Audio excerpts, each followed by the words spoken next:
है तो थोड़ा सा शॉर्ट में ही आज बताना चाहूंगा।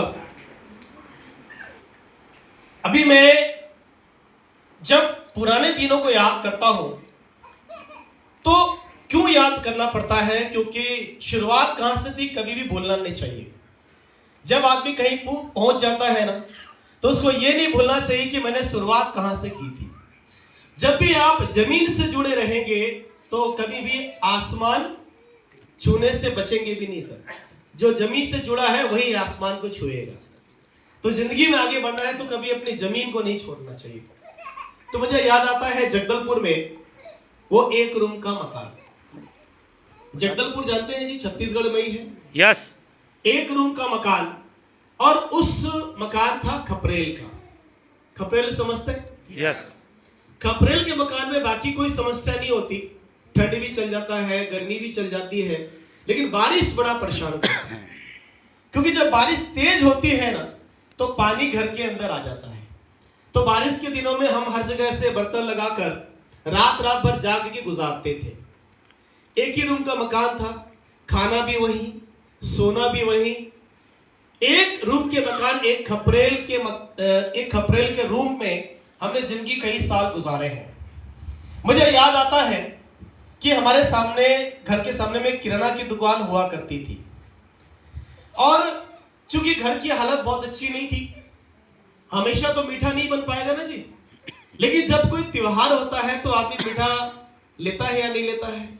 कल 26 जनवरी है, कल हम सभी को स्कूल में याद आता है कि बूंदी मिलती थी, इसलिए हम लोग स्कूल जाते थे। तो जब भी कोई त्योहार आता है, कोई फेस्टिवल आता है, तो आदमी मीठा बनाता है या नहीं बनाता है जी? खरीदता है कि नहीं खरीदता है? और जब कोई दिवाली आई, दशहरा आया, ईद आया, कभी कोई फेस्टिवल आया और घर पे कोई मेहमान आया और मेहमान को मीठा नहीं खिलाया तो मेहमान क्या बोलेगा? फिर स्वागत ही क्या किया? मतलब मीठा नहीं खिलाया तो मेहमान का स्वागत हुआ ही नहीं। तो जब मम्मी चीनी लेने के लिए सामने में किराना की दुकान में जाती थी तो दुकानदार भाई साहब बोलते थे हाँ हाँ, मम्मी बोलती थी जल्दी दो चीनी, जल्दी दो। तो दुकानदार बोलते थे हाँ हाँ, हमें पता है आपके घर पे आज मेहमान आए हैं। तो जब आदमी की जिंदगी अच्छी नहीं होती ना सर, तो कोई भी पिन चुबाने से बाज नहीं आता है। मेरे बताने का मकसद क्या है कि हमने वहां से जिंदगी के उस क्षणों को भी हमने जिंदगी में काटा है। लेकिन कहते हैं गीता में एक लाइन है, कर्मण्यवाधिकारस्तु मा फलेषु कदाचन।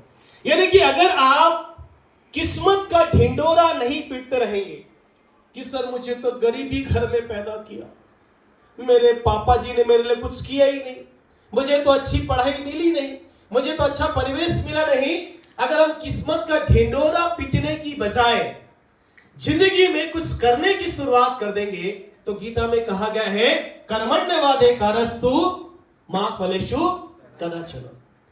तो जिंदगी में जब हम कर्म करते हैं और राइट डायरेक्शन में करते हैं तो जिंदगी में बदलाव तो आता है। तो मेरे पिताजी ने भी आलू प्याज मसाले का बिजनेस शुरू किया, पुराना काम बंद किया, जिंदगी थोड़ी अच्छी होने लगी। एक रूम का मकान था, मकान 2 रूम का हो गया। पहले कुछ नहीं था, पहले के लिए फटफटी जानते हैं? वो मोटरसाइकिल सेकेंड हैंड जिसका ना साइलेंसर फट जाता है, तो जब उसको चलाओ तो फड़ आवाज आता है, तो वो फटफटी हमने ली थी। थोड़े खाने की व्यवस्था अच्छी होने लगी, जिंदगी और भी थोड़ी आगे बढ़ने लगी। फिर मुझे याद आता है सहारा इंडिया परिवार। सहारा इंडिया परिवार में मैंने सितंबर 2004 से लेके मार्च 2006 मैंने 1.25 साल जॉब किया। मैंने खूब नोट गिने क्योंकि मैं कैशियर था। कैशियर जानते हैं क्या होता है? जो बैंक में पैसे लेता है, पैसे देता है, उसको क्या बोलते हैं इंग्लिश में? कैशियर। तो मैंने खूब नोट गिने, बस मेरे नहीं थे। भाई कैशियर किसके नोट गिनता है?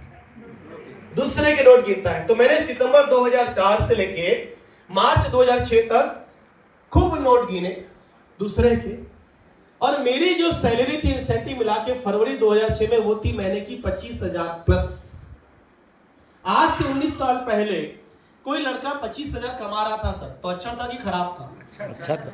आज भी अच्छा है, क्योंकि आज भी भारत में कहते हैं एवरेज इनकम एक भारतीय की 15,000 रुपए की है। आज से 19 साल पहले मैं 25,000 ऑलरेडी ले रहा था। मैंने आरसीएम की शुरुआत की, पहले इनकम 514 आई, फिर लीडरशिप भी आया, लीडरशिप की इनकम 15,000 आई, फिर रॉयल्टी भी आया 25,000 आया। तो मन में ये आया कि जॉब के बराबर तो पहुंच गया हूं, क्या इससे आगे भी जा सकता हूं क्या?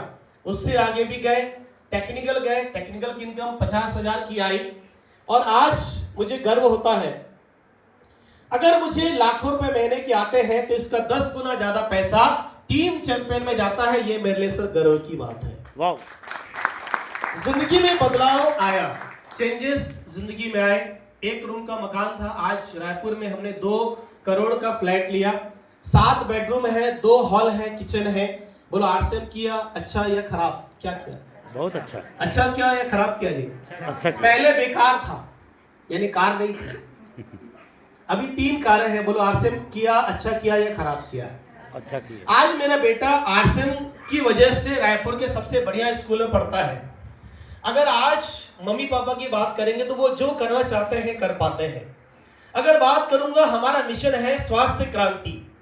पहले मैं शायद अपने स्वास्थ्य का भी ध्यान नहीं रखता था, लेकिन आज परमात्मा ने मौका दिया कि मैं हर किसी को अच्छे स्वास्थ्य के बारे में जानकारी दे सकूं।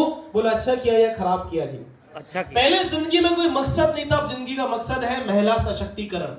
वैसे महिला कमजोर नहीं है, महिला मैं हिला, महिला महिला, वैसे महिला कमजोर नहीं है। आपने कहानी सुनी होगी कि सत्यवान की जान सावित्री ने यमराज के चंगुल से बचा ली। कभी सुना है कि किसी पुरुष ने किसी महिला की जान यमराज के चंगुल से बचाया? और सुनेंगे भी नहीं, क्योंकि कहानियां दुर्गा माता की बनती है, कहानियां काली माता की है। और ये जो ताकत है, इस ताकत को एक प्लेटफॉर्म देने का काम आरसीएम ने किया है। मुझे गर्व होता है कि मैं आरसीएम का डिस्ट्रीब्यूटर हूं। क्या आपको भी गर्व होता है जी? तो ये मौका हमारे पास में है। जब मैं आरसीएम में नहीं था, एक गरीब आदमी हमेशा क्या सोचता है, मुझे कुछ मिलना चाहिए, मुझे सब्सिडी चाहिए, मुझे डिस्काउंट चाहिए। लेकिन जब आप आरसीएम में आते हैं, अगर आप 100 रुपए का प्रोडक्ट भी लेते हैं तो आप भारत सरकार को जीएसटी देते हैं। ताली थोड़ी अच्छी वाली बजाने वाली बात है। हम मार्केट में कितना सामान खरीदते हैं इसकी कोई लिमिट नहीं है सर, लेकिन उससे हमारे देश का योगदान विकास होता है या नहीं होता है मुझे नहीं पता। लेकिन जब आप आरसीएम से सामान खरीदेंगे तो आप सरकार को जीएसटी देंगे और इससे कहीं ना कहीं हमारे डेवलपमेंट का काम होगा। यस और नो जी? यस। तो जिंदगी में परिवर्तन आया, चेंजेस आए, लाइफ में घूमने फिरने का मौका मिला। 90% से ज्यादा जगह भारत में घूमे, फॉरेन भी गए। लेकिन ये सब इस अभियान के सामने बहुत छोटी सी बात है। आदरणीय टीसी सर ने जो बात कही थी, वो बात कही थी रूपांतरण यात्रा में, और अभी गाना भी चल रहा था कि एक सुनहरे भारत की यह छोटी सी झांकी है। 20 लाख परिवार ऑलरेडी आरसीएम में है, 25 साल हो गए, 450 प्रोडक्ट है। टीसी सर कहते हैं कि जो 25 साल में नहीं हुआ वो अगले 2 साल में होने वाला है। ये आरसीएम की तैयारी है।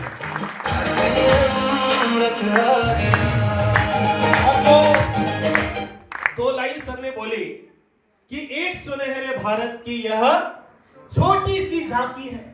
जिसको लगता है कि सर आरसीएम में बहुत कुछ हो गया, तो मैं आदरणीय टीसी सर के शब्द ही कहना चाहता हूं कि एक सुनहरे भारत की यह छोटी सी झांकी है। अभी तो जमीन में नींव गड़ी है, शीश महल तो बनना बाकी है। हेलो, तो अभी तो शुरुआत है, अभी तो शुरुआत है।